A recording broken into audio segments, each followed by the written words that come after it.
Hey there, Lakers fam. Take a breath and look at the clock, because the message that lit up group chats across El Segundo this morning was short and unmistakable. He's coming.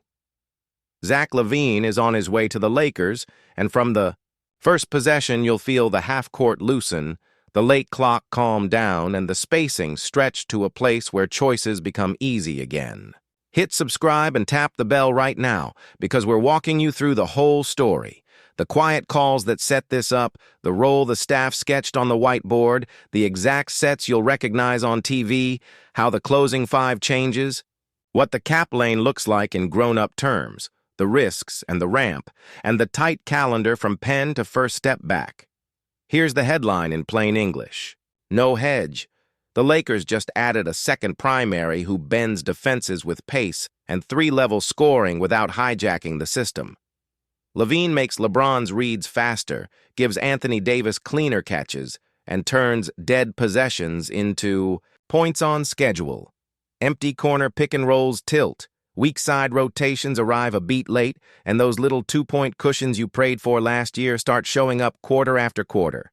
Rewind to the week after the season ended. Dark room, clicker in hand, 2 straight days of third and long basketball. Every possession from the last 6 minutes of one-score games. The margin notes kept repeating, too much star isolation to beat the buzzer, not enough slot gravity. To punish Diggs, late clock pull-ups deciding nights. The profile that came out of those sessions was a sentence, not a name. A guard who wins on time, lifts the weak side help with real pull-up threat, punishes switches without dribbling, holes into the floor, and plays fast decisions, not fast dribbles. When the staff re-watched with fresh eyes, the tape kept dragging one name back onto the screen. Spring turned the profile into a plan. Roll first, posters never. Los Angeles already had the map bender, LeBron, and the rim warper, Ad. What was missing was the on-demand bucket who respects the playbook, someone who can initiate when the first action dies, space when he's off the ball, and keep the pace honest in the middle 8 minutes of each half. Calls were made, questions were asked, and the answers that came back matched what this room values: conditioning ready, role clarity high, willingness to live inside the offense instead of above it. Camp sharpened the urgency. The offense looked gorgeous when the first red popped. It looked labored when defenses disguised, sat on the first pass, and dared Los Angeles to manufacture something in 2 dribbles and a prayer. That's where a 3-level scorer who plays inside structure changes the math. You don't draw miracles. You call actions that force simple choices, and you hand the ball to the player who cashes the wrong choice. Let's run the TV simple frames you'll recognize on night 1. Frame 1. Empty corner pick and roll with. Adra LeBron lifts to the weak side slot as a decoy. LaVine starts on the right wing with the corner emptied, adds screens and dives. The on-ball defender fights over because of the pull-up. The big sags because of Ad. The nail defender can't help because LeBron is lifting. The first red is the pull-up at the elbow. The second is the pocket bounce. The third is the skip to the shooter when the low man tags. 3 clean decisions, 1 clean result.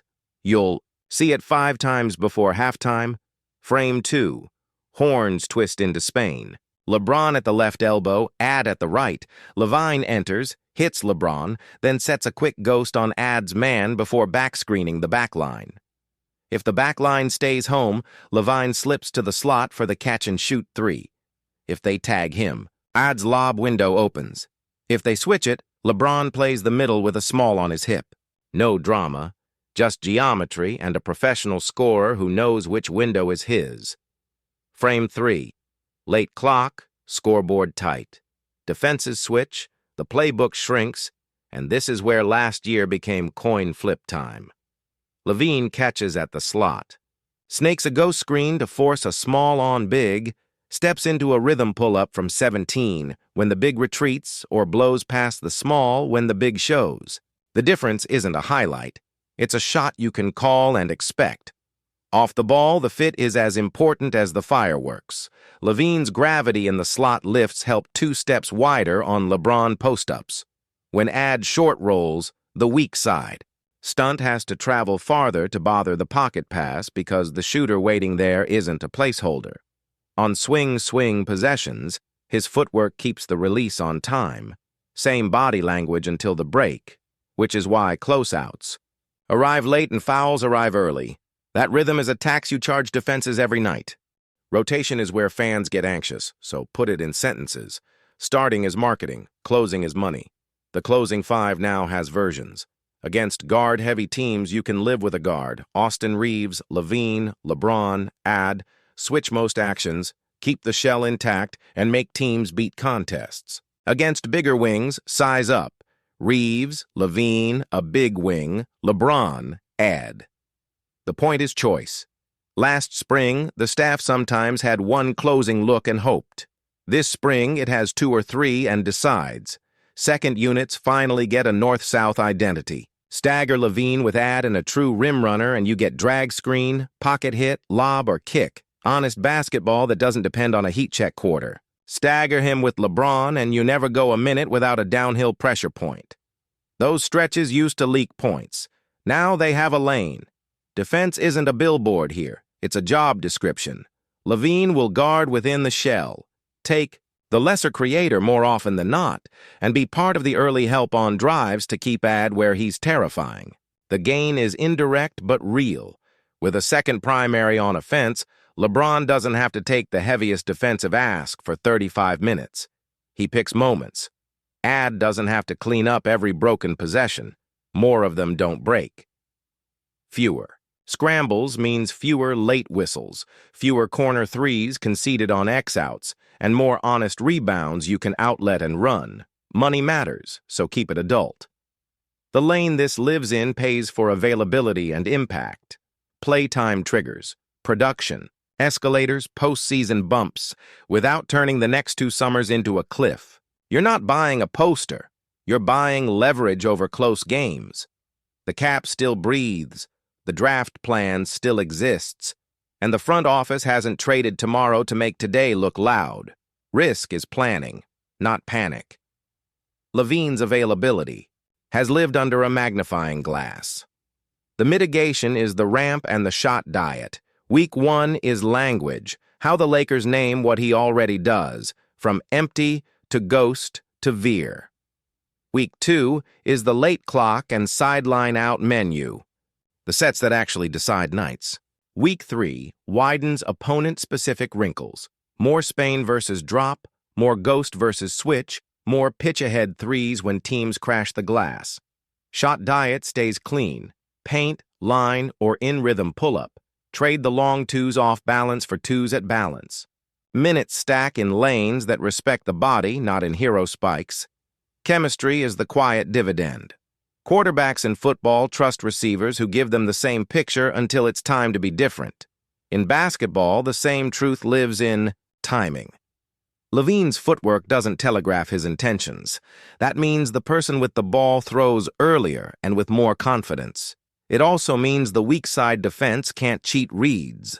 Practice habits shift by themselves when that kind of player walks into the gym.